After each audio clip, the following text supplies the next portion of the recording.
In this video, we'll be talking about if statements, also known as conditional statements. So I've used if blocks before in those videos. So basically, they are what they sound like. If a condition is true, then do something, else do something else. You also have else if.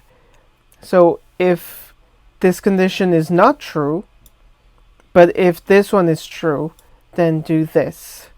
So we'll look a little bit more in depth about this. We can copy those examples and we can run them and see what happens. So there we go. So if a greater than 2, the value a is greater than 2. So let's clear this up from the previous video. So if we look at this, we can directly tell that this is not going to be true because a is not defined. The variable a is not defined. So we can run this and we'll just run. That's it. There's nothing else to it. Now let's add a value to a.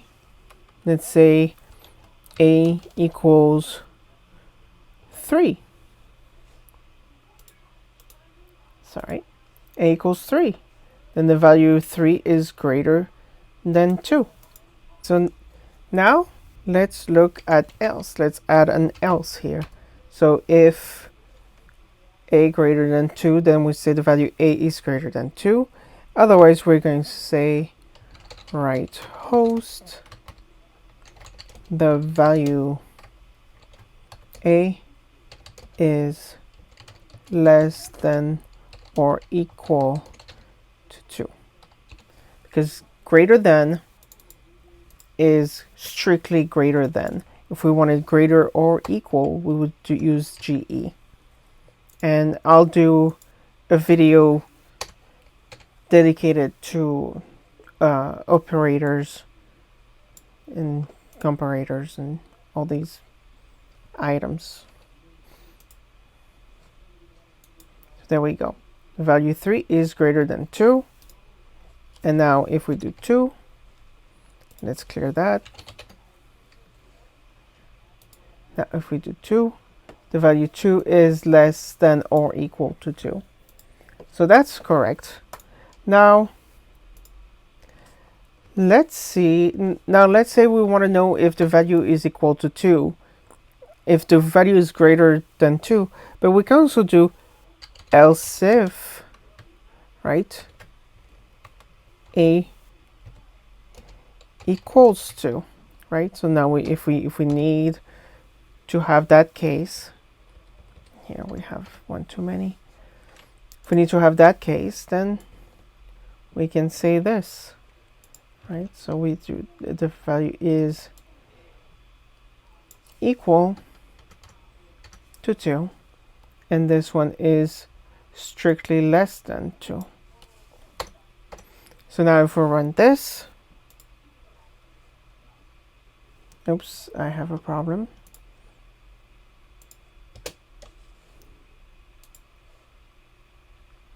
Wait, what did I miss? Oh, sorry. Sorry about that. There we go.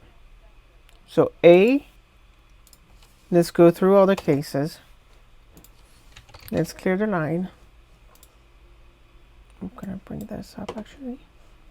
So A3 should get greater than 2. Great, that's exactly what we want. A equals 2, then we should get the value 2 is equal to 2, right? And now the value 1, then we should get the value 1 is less than 2, and that is correct. So this is how else if works. You can use it to compare more than one thing.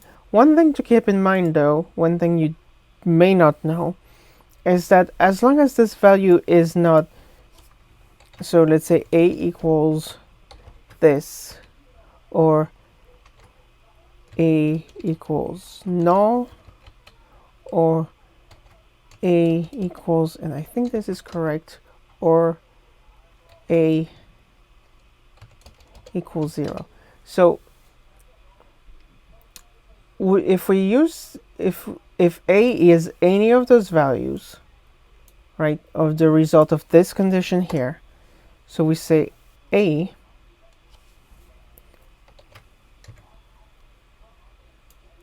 let's change that to true and false, right?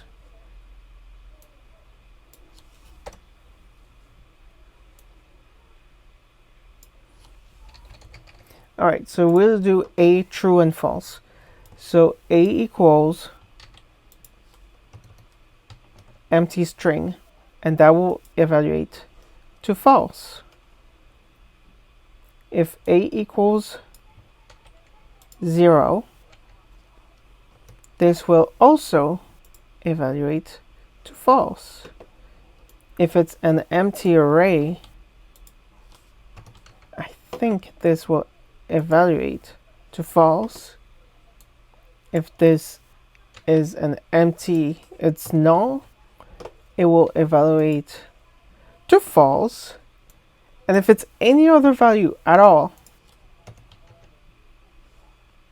it will evaluate to true.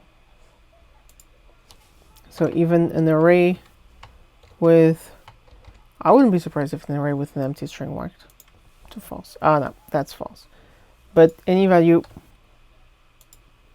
there you go, true, anything. So as long as you put something that evaluates to true, so doesn't evaluate to any of those,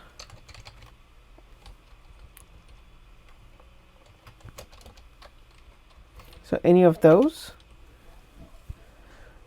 you will be fine. So if you want to check that you got a result, oops, sorry. If you want to get a result, so get child, let's say we say get child item C. Now A will give us true.